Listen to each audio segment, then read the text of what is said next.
êtes bien à l'écoute de la radio nationale et vous avez fait le bon choix. Il est 7h à Soufeto, même heure à Ouagadougou au Burkina et c'est l'heure de votre journal. Bonjour et bienvenue.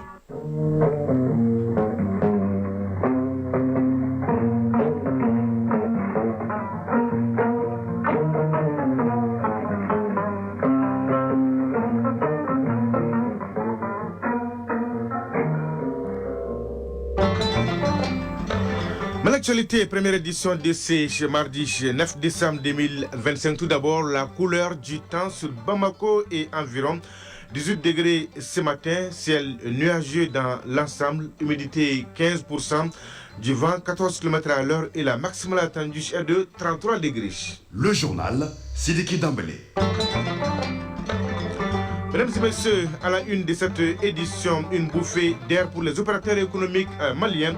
Le gouvernement vient de débloquer une enveloppe de 300 milliards de francs CFA pour l'appurement de la dette intérieure au titre de 2023 et 2024. Annonce faite hier par le ministre de l'économie et des finances, Aloussine Sanou. L'actualité dans les autres pays de l'AIS au Burkina, on célèbre la nuit de la veille citoyenne, une initiative pour promouvoir la souveraineté nationale et la cohésion sociale. Au Niger, on parlera de l'initiative Une semaine, une école. Objectif, améliorer les conditions d'apprentissage, encourager le corps enseignant et insuffler le patriotisme chez les élèves. On fera le point avec nos confrères de Radio Burkina et de Radio Niger. L'actualité internationale à suivre avec Batraouré en direct avec moi dans ce studio. Bonjour Batraouré. Bonjour Sidiki Dambélé. De quoi va-t-on parler dans votre tour d'horizon de ce mardi? Au sommet de l'actualité internationale ce matin, nous avons la Guinée-Bissau où la charte de la transition a été rendue publique hier par les nouvelles autorités. Journée de mobilisation sous haute tension en Tanzanie aujourd'hui à l'occasion de la fête de l'indépendance. Le Mozambique est sous la menace d'une crise humanitaire majeure, alerte l'ONU. Et ce chiffre du Reporters sans frontières, 67 journalistes tués en un an dans la bande de Gaza. Le développement de toutes ces nouvelles au cours de ce journal, c'est Sidiki Dambélé. À suivre donc. Enfin, vous aurez l'actualité des sports avec l'athlète des jours et des nuits, Stragatou Sissé. Bonjour. Bonjour, c'est Sidiki Dambélé. Est-ce que tout va bien, Stragatou? Oui, ça va, alhamdoulilah. La une de votre page. CAN Maroc 2025, l'Ouganda est la première équipe qualifiée à débarquer hier au royaume chérifien. Les aides du Mali le seront bientôt. La liste des joueurs sélectionnés est attendue ce jeudi. Ligue des champions d'Europe à suivre ce mardi 9 rencontres dont Inter Milan, Liverpool. L'insulte du jour nous amène au Sénégal et augmenter déjà le volume de votre poste récepteur. Et voilà pour le sommaire. Vous êtes prêts? Eh bien, nous aussi. Une fois de plus, bonjour et bienvenue. Lancement hier des activités de la deuxième édition de la Semaine nationale pour l'harmonisation de l'utilisation des symboles de l'État. C'était sous la présidence du Premier ministre, ministre de l'administration territoriale et de la décentralisation, le général de division Abdoulaye Maïga. Une semaine qui vise à informer, former et sensibiliser la population sur les symboles de l'État. La finalité est la vulgarisation de ces symboles en vue de leur respect. Je vous propose d'écouter le Premier ministre au micro de Mamari Koné et de Aliou Tourige sur l'importance que revêt cette semaine. Cette semaine nationale revêt dans son contenu le contour d'une véritable campagne d'éducation civique et patriotique à un moment où notre pays est engagé dans un processus de refondation de l'État avec tout ce que cela impose comme comportement positif à adopter pour un changement qualitatif dans la gouvernance et la citoyenneté. Les symboles de l'État jouent un rôle essentiel dans la formation des citoyens. Ils inculquent le respect des lois et des institutions.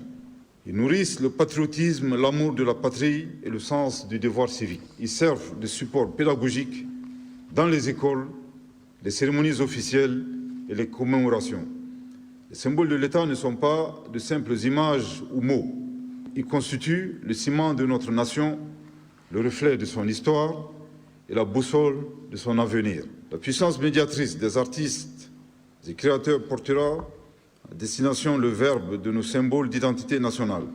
Le Mali chanté par l'hymne national, les couleurs de la bannière vert, or, rouge, l'écho de notre devise « Un peuple, un but, une foi », mais aussi l'empreinte du lion debout, l'altier du sceau et du vautour impérial qui planent sur nos armoiries. Voilà les fils de tissage de la toile des sessions d'initiation, de familiarisation de ce programme d'appropriation des symboles officiels. Il est heureux de constater que les symboles de l'AES n'ont pas été oubliés par les organisateurs. La place des médias dans cette campagne de vulgarisation des symboles de l'État est évidente. À travers l'information et la sensibilisation des publics cibles, il ne fait aucun doute que sous le leadership éclairé du premier magistrat, le général d'armée, Assimi Goïta, président de la transition, chef de l'État, le gouvernement et moi-même, les Maliens et les Maliennes de tous horizons, nous sommes tous résolus de gagner le combat de l'esprit civique et patriotique. Le Premier ministre, le général de division Abdoulaye Maïga. Cette très bonne nouvelle pour les opérateurs économiques maliens. Le Trésor public sera à partir de ce mardi en mesure de payer les mandats de 2023 et de 2024. L'annonce a été faite hier par le ministre de l'économie et des finances, Alucine Sanou. Une véritable épuration de la dette intérieure d'un montant, tenez-vous bien, de plus de 300 milliards de francs CFA. Un vrai ouf de soulagement pour les acteurs du secteur privé, nous dit Nyanya Alou Traoré dans ce reportage. Si vous êtes opérateur économique ayant un mandat en souffrance au niveau du Trésor public, fini l'attente. Dès ce mardi 9 décembre, la structure sera en mesure de payer tous les mandats de 2023-2024. Alucine Sanou, ministre de l'économie et des finances. Dans le cadre donc, de la poursuite des efforts du gouvernement, allant dans le sens de l'appurement de la dette intérieure, et particulièrement celle due aux opérateurs économiques, le gouvernement de la transition a décidé de réaliser un paiement important de l'ordre de 312 milliards de francs CFA de la dette intérieure due aux opérateurs économiques. Suivant les instructions des plus hautes autorités, notamment son Excellence le Président de la Transition, chef de l'État, qui a toujours indiqué que tous les efforts soient engagés dans le but d'assurer un meilleur climat des affaires et d'assurer aux opérateurs économiques la continuité de leurs activités malgré toutes les crises que nous connaissons. Nous avons bien voulu mettre en place ce paiement important compte tenu du fait que nous venons également de recevoir des ressources importantes suite à l'audit, à la négociation et à la renégociation des contrats miniers. Cet important paiement est la suite logique d'une opération débutée depuis septembre 2024. Le ministère de l'économie et des finances et le Trésor public ont enregistré un stock de mandats de paiement de l'ordre de 600 milliards de francs CFA. Un montant revu à la baisse sur instruction du président de la transition en son temps dans le cadre du maintien des activités économiques. Nous sommes aujourd'hui à peu près à 439 milliards de francs CFA, ce qui veut dire que sur une année, des efforts considérables ont été faits pour réduire d'environ 200 milliards le niveau du stock. Et il faut rappeler que pendant cette période, les paiements des mandats au niveau du Trésor ont atteint 1654 milliards de francs CFA. Donc d'octobre 2024 à octobre 2025, le Trésor a eu à payer 1654 milliards de francs CFA de mandats aux opérateurs. Donc ce qui nous a amené à un stock aujourd'hui de 439 milliards qui se décompose en 342 milliards pour les opérateurs économiques et 97 milliards pour les institutionnels. Donc les paiements des 312 milliards de francs CFA vont nous amener à un stock à date de 127 milliards de francs CFA, ce qui est quand même un record. Plus de mandats au Trésor public à partir de ce mardi sur les années antérieures à 2025. Le paiement des 312 milliards de francs CFA va s'étaler sur 3 mois et ce sont tous les mandats de 2023 et 2024 qui seront payés. Également, il y aura des paiements importants concernant l'année 2025. Tous les petits mandats inférieurs à 10 millions seront payés jusqu'en mars 2025. Également, les mandats concernant les chantiers ou les domaines sensibles, comme les écoles privées, les engrais, les indemnisations suite aux travaux routiers, les mandats de la défense, les mandats sur les travaux routiers ou les infrastructures hospitalières, tous ces mandats seront régulièrement payés et ce qui fait que nous allons atteindre ce seuil de 312 milliards de francs CFA et que nous ne ménagerons nous-mêmes aucun effort pour pouvoir leur assurer en tout cas le paiement régulier de ces mandats. Le ministre Sanou a par ailleurs indiqué la reprise très bientôt des appuis budgétaires au regard de certains échanges avec des partenaires techniques et financiers.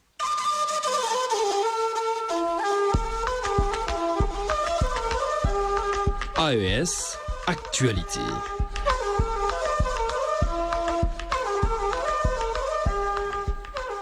Et suite à la violation de l'espace aérien de la Confédération des États du Sahel par un aéronef du Nigeria, le Mali, le Burkina et le Niger ont manifesté leur colère. L'avion a été immobilisé, son équipage et les passagers, tous des militaires arrêtés pour besoin d'enquête au Burkina.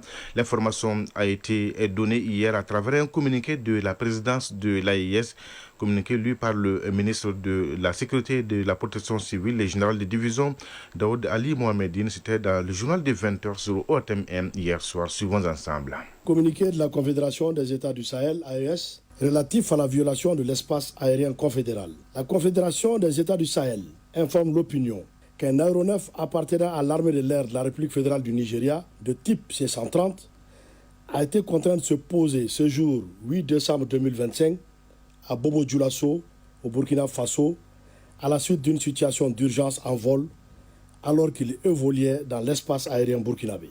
L'avion militaire avait à son bord 2 membres d'équipage et 9 passagers, tous militaires. Une enquête a été immédiatement ouverte par les services compétents burkinabés et a permis de mettre en évidence l'absence d'autorisation de survol du territoire burkinabé par cet appareil militaire. La Confédération des États du Sahel condamne avec la plus grande fermeté cette violation de son espace aérien et de la souveraineté de ses États membres. Face à cet acte inamical, mené au mépris du droit international et des règles internationales d'aviation civile et ou militaire, les dispositions sont prises pour garantir la sécurité de l'espace aérien confédéral, la souveraineté et l'intégrité territoriale de ses États membres, ainsi que la sécurité des populations de la Confédération AES. À cet égard, et sur instruction des chefs d'État, les défenses aériennes et anti-aériennes de l'espace confédéral, mises en alerte maximale, conformément à la déclaration du Collège des chefs d'État, en date du 22 décembre 2024, ont été autorisées à neutraliser tout aéronef qui violerait l'espace confédéral. Fait à Bamako le 8 décembre 2025, général d'armée Assimi Goïta, président de la transition, chef de l'État de la République du Mali, président de la Confédération des États du Sahel. Au Burkina, dans la dynamique de la promotion de la souveraineté nationale, le mouvement africain de lutte pour l'indépendance totale a organisé à Ouagadougou la nuit de la veille citoyenne. L'événement a réuni plusieurs organisations engagées dans la défense des valeurs républicaines. L'objectif, in fine, est de mettre en lumière des femmes et des hommes qui œuvrent inlassablement au renforcement de la cohésion sociale. Le reportage de notre confrère Issaka Damele de Radio Burkina.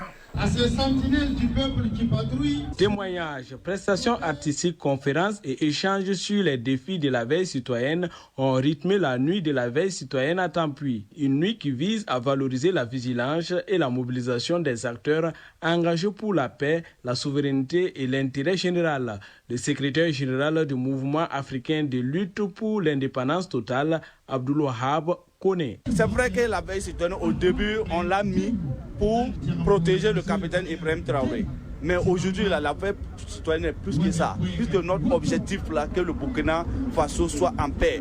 Les représentants venus de diverses régions ont reçu des attestations honorant leur engagement pour la veille citoyenne, la mobilisation communautaire et la souveraineté nationale. Une distinction saluée par le président de la coordination de la veille citoyenne, Mamoudou Edraoué. Nous, Ezou, ils sont au niveau des ronds-points pour la veille citoyenne. Nous sommes trop fiers d'eux avec le travail qu'ils font pour le pays, parce que c'est le pays d'abord.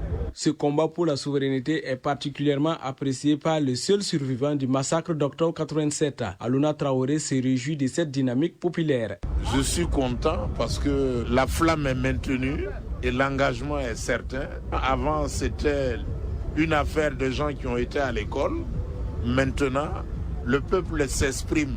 Le peuple est devenu anti-impérialiste. La révolution a pris l'âme du peuple burkinabé. En instituant cette nuit de la veille citoyenne, le mouvement africain de lutte pour l'indépendance totale entend pérenniser un cadre annuel de réflexion, de motivation et de reconnaissance afin de renforcer l'engagement citoyen et de promouvoir une société plus responsable, vigilante et solidaire. Allons maintenant à Niamey, au Niger, dans le cadre de l'initiative Une semaine, une école. Le ministre en charge de l'éducation nationale a effectué hier une visite au centre communautaire d'éducation. Il s'est rendu précisément à l'école Boukoki, Askia, puis au centre communautaire d'éducation de Koubia 5. Objectif, constater les conditions d'apprentissage, encourager le corps enseignant et insuffler les valeurs de patriotisme chez les élèves. On fait le point avec Issoufou Albadja de Radio Niger.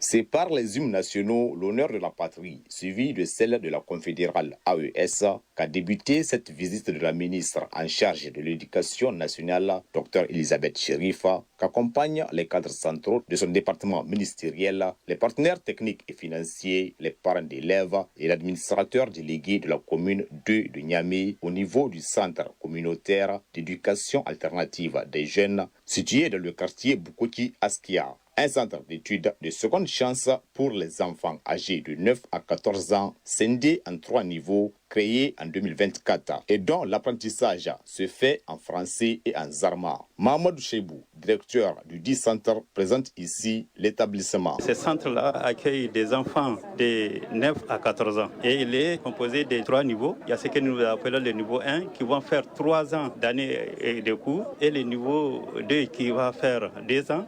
Le niveau 3 qui va faire tout juste 9 mois. Et après l'évaluation du niveau 3, ceux qui veulent vont être orientés au niveau des CFM, ceux qui veulent vont être orientés au niveau du collège et ceux qui ne veulent pas aller pour les cycles formels donc seront formés pendant 45 jours afin qu'ils continuent dans leur vie active. Ensuite, la délégation ministérielle a mis le cap sur le centre communautaire d'éducation alternative des jeunes du Koubia 5 de l'arrondissement communal Niamey 1. Là, les apprenants l'ont émerveillé en chantant l'hymne national, l'honneur de la patrie en langue zarma. Actualité chez AIS, toujours dans le cadre de la deuxième session du ordinaire du Collège des chefs d'État de la Confédération des États du Sahel prévue à Bamako les 22 et 23 décembre 2025, précédée de la session confédérale du Conseil des ministres les 20 et 21 décembre 2025. La Commission nationale d'organisation informe la presse nationale et internationale que les accréditations sont ouvertes depuis hier lundi 8 décembre 2025 et se poursuivent jusqu'au dimanche 14 décembre 2025. Les médias intéressés sont invités à déposer leur demande de carte de presse au Centre d'information gouvernementale du Mali Sigma, c'est à l'ACI 2000 tous les jours de 7h30 à 18h. La Commission nationale d'organisation de la deuxième session ordinaire du Collège des chefs d'État de la Confédération des États du Sahel, AIS, s'est compté sur la bonne compréhension de tous.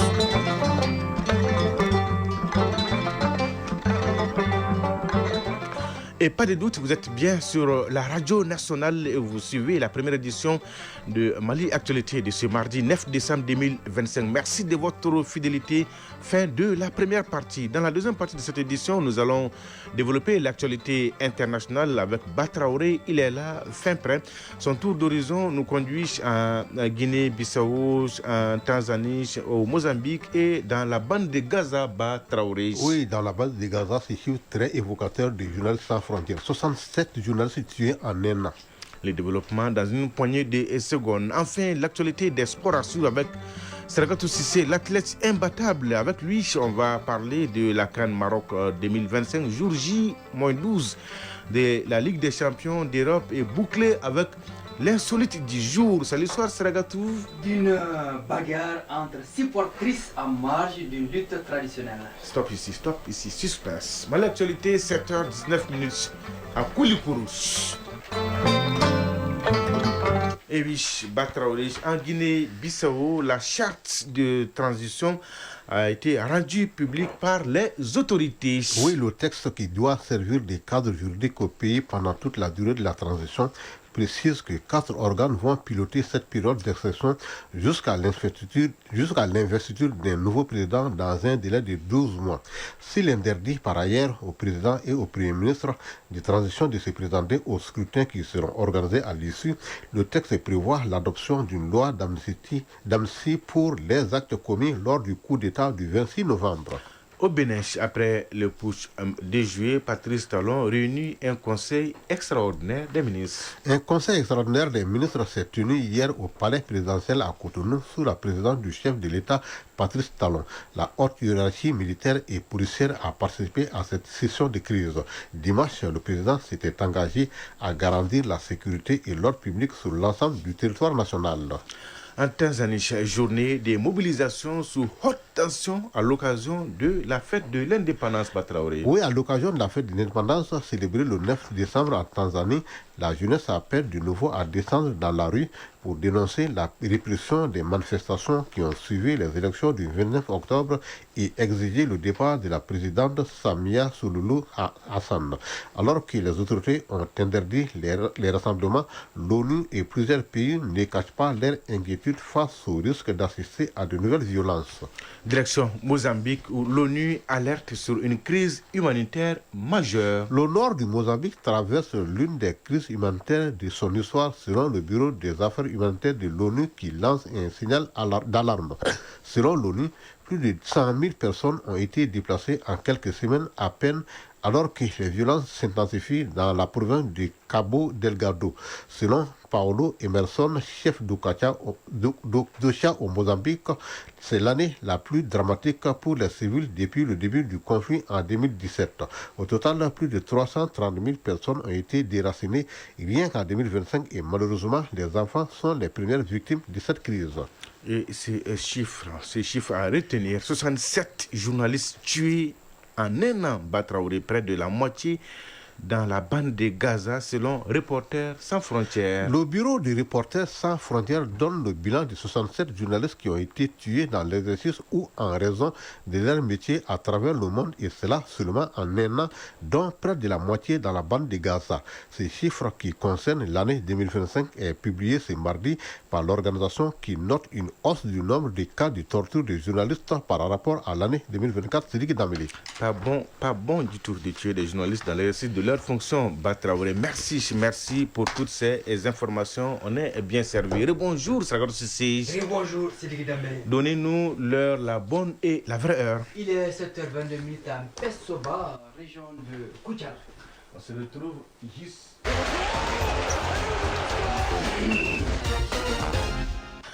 Cannes Maroc 2025, jour J. On est où? Moins 12. Alors, Sragatou, dites-nous quelles sont les dernières nouvelles dans le nid des aigles du Mali. Alors, la liste des joueurs sélectionnés pour la Cannes Maroc 2025 est attendue ce jeudi 11 décembre. Le sélectionneur Tom Saint-Pitt communiquera les noms des heureux élus sur le plateau du journal télévisé de 20h de ORTM 1 en direct et en exclusivité. Ils seront 28, selon nos sources, à se rendre au Maroc pour la CAN. Le programme du Mali au premier tour à la CAN est le suivant. Lundi 22 décembre, Mali-Zambie. Vendredi 26 décembre, Maroc-Mali. Et lundi 29 décembre, Comores-Mali. Les aigles du Mali participeront à leur 14e phase finale, la 10e consécutive. Les meilleures performances restent la médaille d'argent obtenue en 1972 et les médailles de bronze récoltées en 2012 et 2013.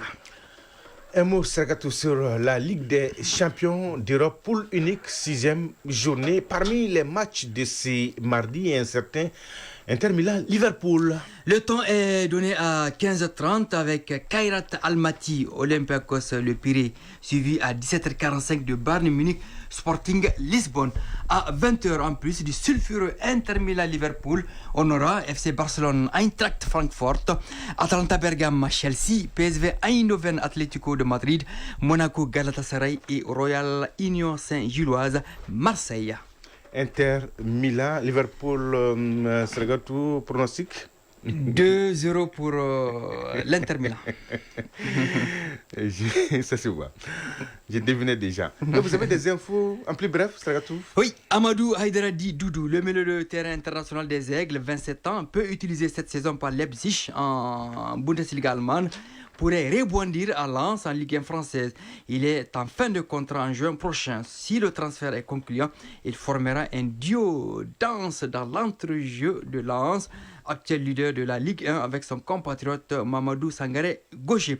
Mohamed Salah, l'attaquant international égyptien de Liverpool, est écarté du groupe pour le match de Ligue des Champions de ce soir face à l'Inter Milan pour une sortie médiatique musclée en zone mixte. Mohamed Salah, en froid avec l'entraîneur Arne Slot, manifeste son désir de quitter Liverpool dès janvier. Des clubs comme le Real Madrid et Galatasaray sont à l'affût pour enrôler l'attaquant de 33 ans. C'est une mini-crise au Real Madrid. Battu au stade Santiago Bernabéu 2-0 par le Celta Vigo en Liga espagnole, l'entraîneur Xabi Alonso serait en danger. Il est en brouille avec plusieurs cadres du vestiaire. La direction du club, réunie en urgence hier lundi, lui donne un sursis. Gagner le match de Ligue des Champions demain mercredi contre Manchester City ou prendre la porte. Des noms circulent pour le remplacer: Zinedine Zidane, Jürgen Klopp et Alvaro Arbeloa. C'est pas une mini-crise, hein, tout ça, c'est une grosse crise. Comme c'est le début. Qu'est-ce qu'il nous reste? L'insolite du jour.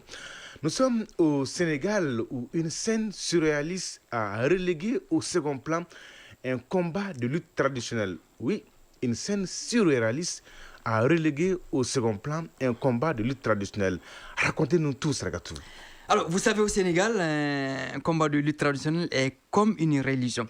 Alors, pour ce combat en question, l'événement était retransmis en direct sur certaines chaînes de télévision privées. Et ça cartonne en termes d'audience. Un supporter polygame a, selon nos sources, amené une de ses épouses au stade pour assister au dit combat. Alors, l'autre est resté à la maison, c'est son jour de cuisine. Alors, le combat commence. Une supportrice, visiblement emportée par l'émotion et l'intensité du duel, est tombée involontairement sur l'épouse du supporter. Alors, cette dernière y voit son geste d'un mauvais œil. C'est une bagarre qui débute autour de l'arène. Tous les regards sont braqués sur ce duel 100% féminin. Une partie a été filmée en direct. Arrivée à la maison, l'épouse est restée sur place de dire: on a vu en direct le spectacle. C'était même au ralenti. Les spectacles dans les spectacles. Tout à fait.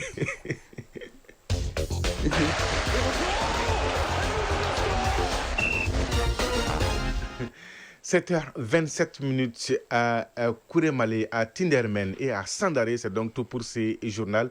Merci, grand merci à Batraoré et à Idrissa Dambélé qui m'ont aidé à la réalisation. Aux opérations techniques, à Lou Koulibaly. La mise en ligne est assurée par Cheikh Abdoulaziz Koulibaly. À la coordination, Ousmane Dao. Présentation, Sidiki Dambélé. Merci de votre fidélité et de tous vos soutiens. C'est très réconfortant. L'info continue sur votre chaîne. Tout de suite, la page météo, suivi des avis et communiqués avec Doudou et Tembeli. Et à 13h, vous avez rendez-vous avec Soumaïla Berté pour la deuxième édition du journal. La pensée du jour, signée Dari Cole. Gagner sa vie en jouant du piano, c'est savoir compter sur ses doigts. Oui, gagner sa vie en jouant du piano, c'est savoir compter sur ses doigts. Mesdames et messieurs, prenez soin de vous et des autres. Excellente journée de mardi à toutes et à tous. Au revoir.